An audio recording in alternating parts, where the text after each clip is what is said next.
Bonjour. Après les renseignements sur l'épreuve numéro 1, dans le précédent podcast, nous vous proposons maintenant quelques conseils généraux pour réussir l'épreuve numéro 2 d'admissibilité. Bonjour. Oui, alors en quoi consiste cette deuxième épreuve? Alors, comme vous le savez, le concours pour devenir inspecteur externe des finances publiques a fait l'objet d'une réforme dans le cadre d'un arrêté datant du 1er juillet 2024 qui prendra effet dès les écrits organisés en 2025 pour le concours IFIP 2026. Désormais, la deuxième épreuve d'admissibilité d'une durée de 2h30, coefficient 3, est ainsi libellée. Cette épreuve comporte deux parties. Une première partie consistant en un questionnaire à choix multiples, QCM, portant sur les thèmes suivants: environnement administratif, économique et financier, Union européenne, culture numérique, raisonnement logique et anglais. Une seconde partie consistant en des questions à réponse courte, QRC, sur l'une des matières suivantes choisies par le candidat: droit public, droit privé, finances publiques, mathématiques, statistiques et probabilités, comptabilité et analyse financière, analyse économique, sciences politiques, littérature et histoire-géographie. Ok, merci. Je choisis donc le thème du QRC au moment de mon inscription au concours? Tout à fait. C'est bien au moment du concours que vous devez choisir cet élément-là. Ce choix est définitif. Vous ne pourrez pas le modifier par la suite. Oui, je comprends. Mais pourriez-vous me détailler un peu ces QCM et QRC? Bien sûr, le QCM comporte une quarantaine de questions avec pour chacune 4 réponses possibles. Attention, vous ne devez cocher qu'une seule des 4 cases ou vous abstenir de répondre si vous ne savez pas quoi mettre. Sachez que ne pas répondre n'est pas pénalisé et qu'une réponse fausse est pénalisée. L'épreuve des QRC comprend 3 ou 4 questions sur le thème que vous avez choisi et vous devez répondre dans le cadre prévu à cet effet sur la feuille de concours. Il ne faut bien sûr pas déborder. Je vous remercie, j'y vois un peu plus clair maintenant.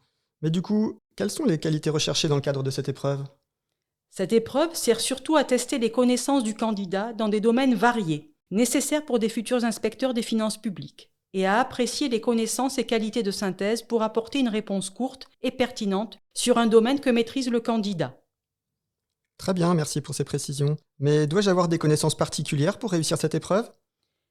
Il faut disposer de connaissances étendues sur des sujets en lien avec les connaissances et compétences dont doivent disposer les futurs inspecteurs des finances publiques: environnement administratif, économique et financier, Union européenne, culture numérique, raisonnement logique et anglais, et être capable de valider rapidement vos réponses pour la partie QCM car le temps est limité. Pour les QRC, il faut bien sûr avoir des connaissances techniques sur le thème choisi et s'en servir pour synthétiser et structurer vos réponses. Donc si j'ai bien tout compris, je dois être bon dans tous les domaines. C'est difficilement possible. Disons que pour réussir le QCM, il faut avoir à minima des connaissances générales dans les domaines précités. À part pour l'anglais où on demande un niveau B1, ce ne sont pas des sujets à proprement parler scolaires. Donc, il faut connaître les grands principes et se tenir au courant de l'actualité. Enfin, le raisonnement logique fera appel à votre bon sens et à votre capacité à réfléchir de façon non conventionnelle. Pour les QRC, vous choisissez le thème des questions, donc c'est à vous de voir quelle matière vous permettra d'espérer le meilleur résultat dans le domaine que vous maîtrisez le mieux. Enfin, je vous rappelle qu'un programme encadre ces épreuves. Consultez-le car il vous aidera dans votre préparation et vous permettra de circonscrire vos travaux. Mais ce programme de révision est vaste. Comment puis-je me préparer? De la même manière que pour la première épreuve, c'est-à-dire avec méthode et en commençant le plus tôt possible. Que ce soit pour le QCM ou le QRC, vous devrez vraisemblablement vous replonger dans les manuels scolaires ou du moins dans des ouvrages synthétisant les acquis. Donc plus tôt vous entamerez ce travail, moins cela sera fastidieux pour vous. Un petit peu chaque jour de façon méthodique pour assimiler en douceur et ne pas vous sentir submergé par un trop-plein d'informations. Idéalement, il faudrait pouvoir y consacrer une année, mais en fonction de la date du prochain concours, ce temps peut être réduit. À vous de vous adapter au calendrier. Le programme de l'épreuve est vaste. J'ai peur de ne pas savoir par où commencer mes révisions. Auriez-vous quelques conseils à me donner? Vous pourrez trouver en bibliothèque, en librairie ou sur des sites internet des ouvrages pouvant vous aider soit à réviser vos connaissances, soit à vous entraîner à ces épreuves un peu particulières.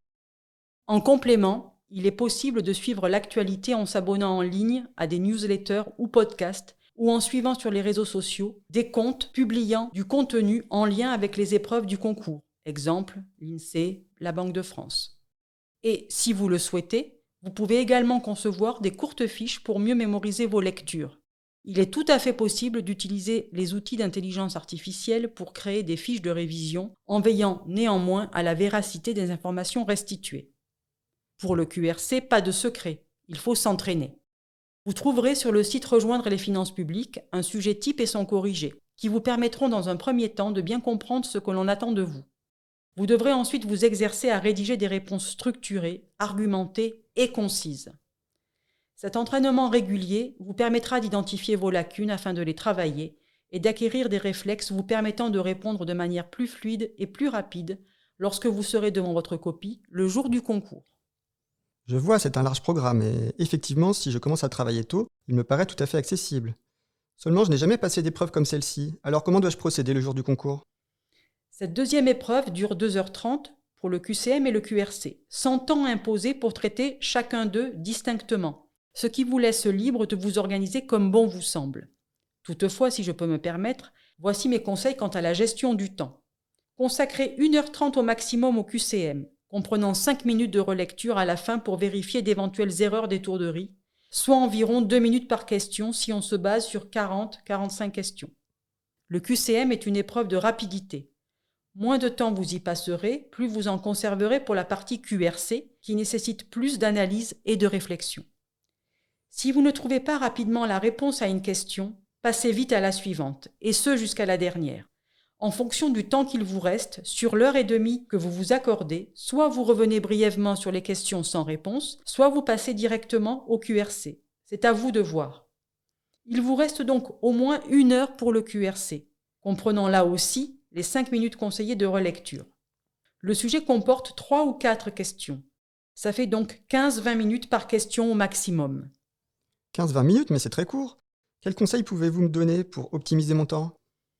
Sur ce temps, il vous faudra d'abord analyser le sujet en dégageant les mots-clés, en définissant la problématique, les limites du sujet et la manière d'y répondre. Puis vous préparerez votre réponse au brouillon en notant les notions clés, les idées fortes et le plan logique. Enfin, il vous faudra rédiger votre réponse de façon cohérente, avec une phrase de cadrage et des connecteurs logiques, et de façon concise avec des phrases courtes et claires. Commencez par les questions les plus faciles pour vous et terminez par les plus compliquées qui nécessiteront plus de temps.